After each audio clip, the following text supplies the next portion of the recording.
رات کے اندھیروں میں جب سب سوئے ہوتے ہیں کچھ راز جاگ جاتے ہیں۔ دادی نے ایان کے کندھے پر ہاتھ رکھا، اس کی آواز میں لرزتا ہوا خوف تھا۔ بیٹا، قبرستان کے پاس مت جانا، وہاں کچھ ہے جو انسان کا نہیں ہے۔ لیکن ایان، اس کی سوچ میں ایک اجنبی سی کشش تھی۔ اس رات وہ چپکے سے گھر سے نکل گیا۔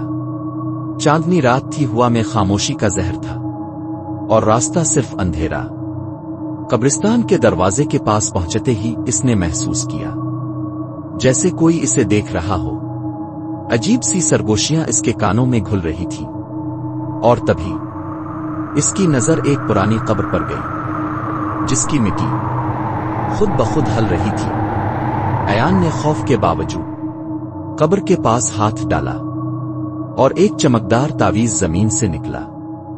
جب وہ گھر جا کر دادی کو تعویذ دکھاتا ہے، دادی کی آنکھوں میں خوف کا طوفان تھا۔ یہ تعویذ واپس کیوں آیا؟ یہ تو سالوں پہلے ہم نے دفن کیا تھا۔ اس رات مولوی صاحب کو بلایا گیا۔ جیسے ہی انہوں نے تعویذ دیکھا، ان کا چہرہ زرد پڑ گیا۔ مولوی صاحب نے فوراً قرآن کی تلاوت شروع کی۔ گھر کے کونے کونے میں روشنی سی پھیل گئی، جیسے روحانی قوت جاگ اٹھی۔ لیکن رات کے وقت ایان نے آوازیں سنی۔ کھڑکی کے باہر سے کوئی کہہ رہا تھا، ایان، واپس آ، میرا راز پورا کرو اگلی صبح۔ ایان کا ہاتھ خود بخود لکھنے لگا۔ دیوار پر عجیب نشان بننے لگے، اور دادی نے ایک سایہ دیکھا۔ یہ کسی جن کا اثر ہے۔ مولوی صاحب نے فیصلہ کیا، قبر پر جانا ہوگا۔ وہ لوگ قبر کے پاس گئے، اور مولوی صاحب نے تلاوت شروع کی۔ زمین کانپنے لگی۔ ایان نے بھی قرآن اٹھایا۔ اس کے الفاظ میں روحانی روشنی تھی۔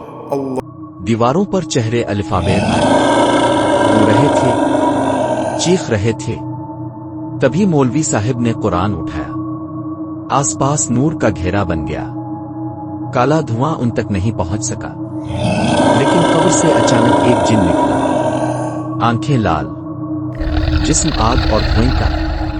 دادی کا چہرہ سفید ہو گیا۔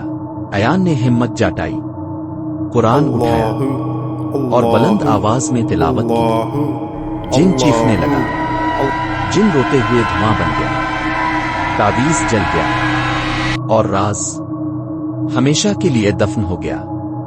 صبح سب کچھ ٹھیک لگ رہا تھا، دھوپ میں ایک سکون تھا۔